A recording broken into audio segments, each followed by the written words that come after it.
Hi, welcome to Talking Shop. This is our series where we look at the latest developments in the world of e-commerce. I'm Mike. And I'm Jessie. And we're from the marketing team here at EKM. You might have realised from the accent, we're not brother and sister. We're not from the same place. I'm from sunny Lancashire. Jessie? Sunny Lancashire, please. I'm from Florida. Well, I think you've got a little bit more sun there. Whereabouts in Florida? A lovely little town called Niceville. And before you ask, it's terrible. Niceville, I think, has to be the most American name, I think, for I get that a ever. lot, definitely. But, you know, it gives you something nice to talk about. Yeah. There I go, nice again. So you've gone from the sunny beaches of Florida to beautiful Preston, sunny Preston. And we've got Blackpool. What can you Yes. Those illuminations will really bring you in. Right, let's get down to business. And in terms of business as well, of course, on the 27th of October, we had the budget with Rishi Sunak, where he announced some business rates cuts heading into next year as well for obviously your physical businesses, your gyms, your shops, your high street. But there has been a lot of talk about a lot of those businesses, particularly on the high street, wanting like an online sales tax for online retailers, and that hasn't come into fruition on this budget. Not yet. It's one of those difficult ones, isn't it, where you get things and technology developed so quickly that, you know, a lot of the times it needs regulating, a lot of the times it needs these sort of government intervention in terms of trying to gain some sort of taxation on it, you know, depending on your political philosophies. It's hard, isn't it? How do you you know, you don't want to penalise online businesses, do you? But you want to have that balance between your physical stores being able to flourish as well, don't you? Yeah, I mean, it's a really rough one, isn't it? Because like you said, you don't want to penalise online shop owners, but you do need to level the playing field in some way. But I think also the argument can be made is, do brick and mortar shop owners need to evolve to fit the world that we now live in, which is primarily moving towards online business? So who do we need to be penalising here? Exactly. That is the thing. You can shout all you want, sort of saying that maybe there should be an online sales tax, but are you sort of robbing Peter to pay Paul there? Where, well, the physical businesses have been given sort of business rates, sort of freeze and a little bit of relief going forward. So it'll be interesting to see how that develops, particularly, you know, this isn't going to be something that's going to develop over the next couple of months. This is going to be for years to come, decades to come. You know, what is that balance between, you know, sort of giving relief to high street shops, because you don't want a dead high street, do you? No, definitely not. And that's something that we would never advocate for. But I mean, just moving people online, I suppose, is the question. And then what happens if you have an online shop that's doing really well, but also you might be the type of you know, sort of establishment that has a really, really successful physical shop as well. Yes. I'll take a bit of a Lancashire example. There's some guys, Finch Bakery. Yes. Who do really, really well in terms of, you know, like an online retail, you know, gift sort of offering. Yeah. But they have queues outside their shop. Oh yeah. So, you know, you don't want to penalise them, or, you know, they'll have the business tax sort of relief, business rate relief, and then you don't want to penalise the online aspect of the shop, do you?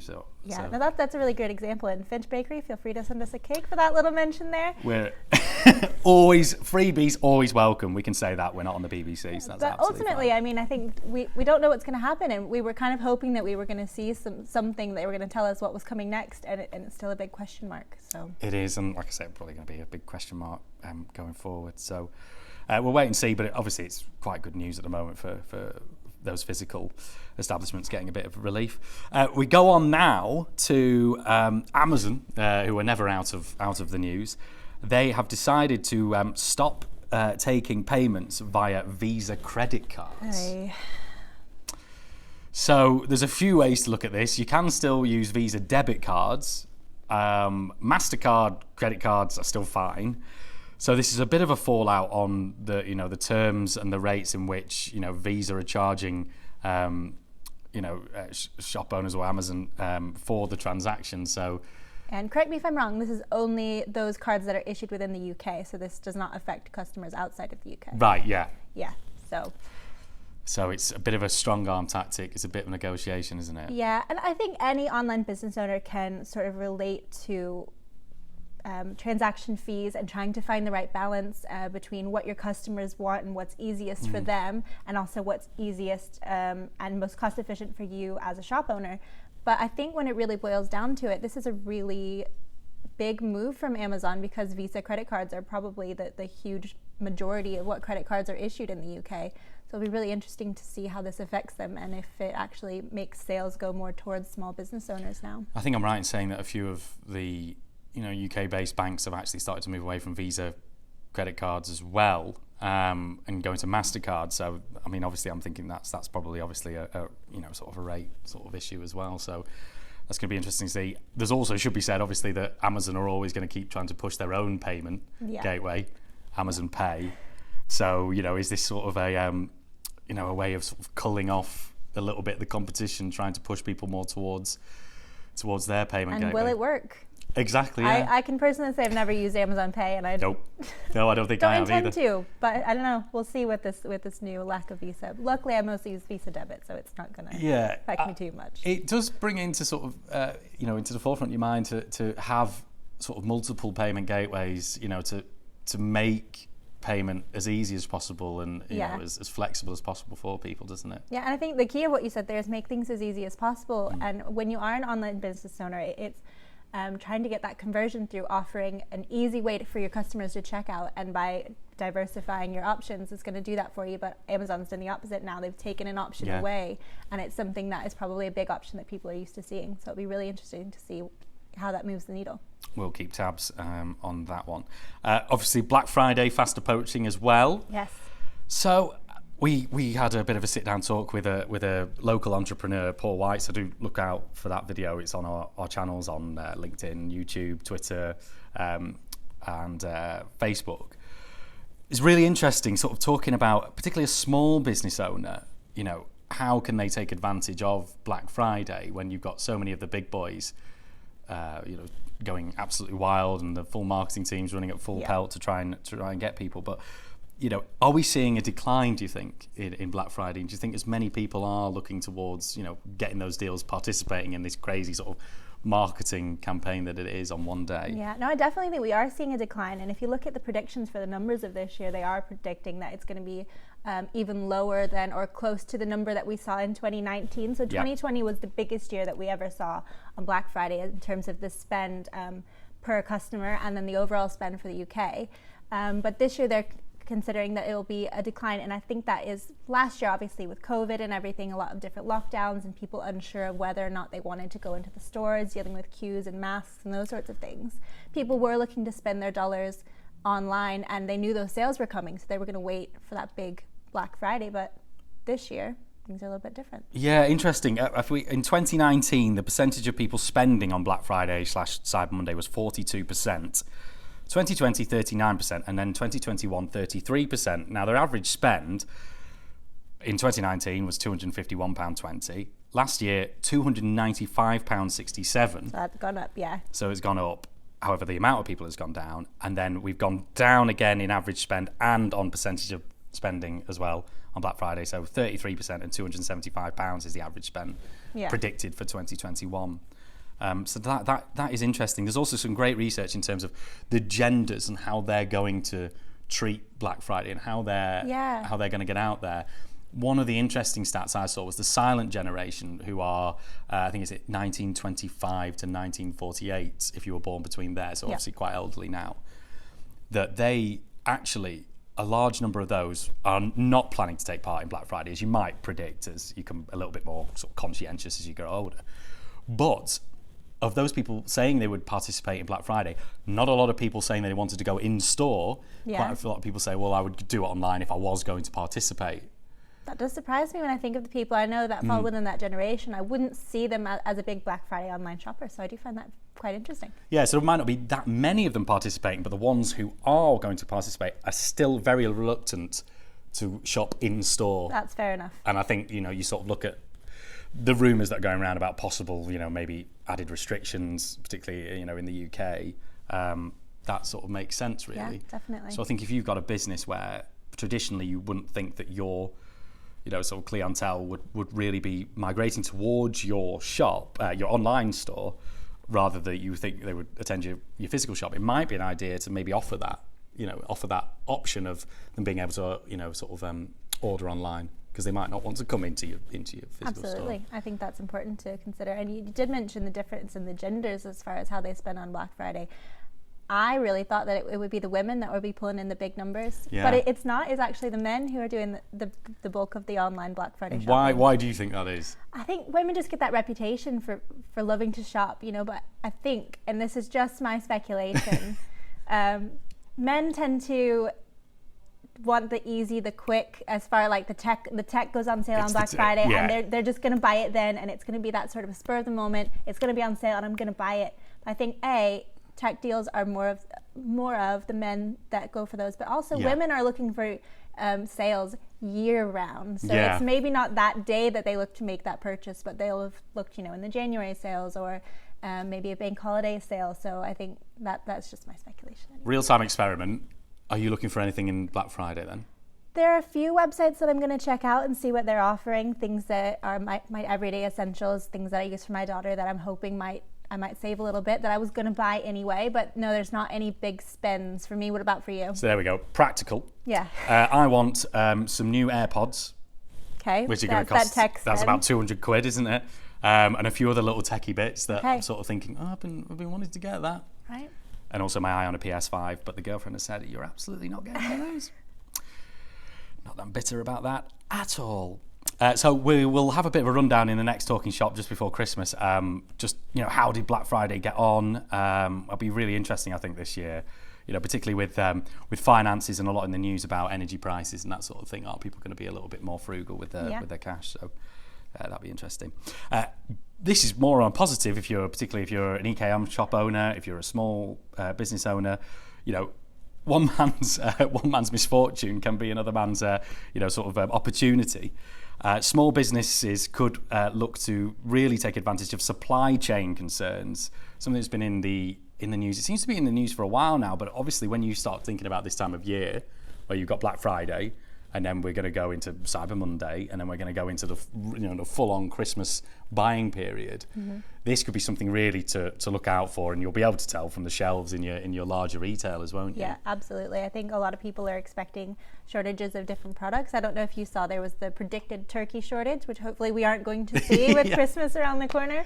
But if you're a shop owner who has a product that is in warehouse, in stock right now that you can send out with no issues in your supply chain, you really need to be shouting out about that. Yeah, absolutely. And I think, it's that immediacy that you can get products out to people as well. So if you have a little bit of if you are a small business, you've got that almost community around your store, whether it's, in the locality or just more of a community in terms of the modern sort of definition of it online. So if you've got like an online community, people who, constant purchasers, people who subscribe to your products or what have you, you could be at a real advantage because you can get it to the customer quicker than, maybe even your Amazons and your larger stores. Exactly, yeah. And something that is going to be key is making sure that the delivery companies can, keep up with the demand as we near towards Christmas. But the other thing to look out for is I guess, small businesses who are making like custom and handmade products as well. That's another niche that's going to do really well,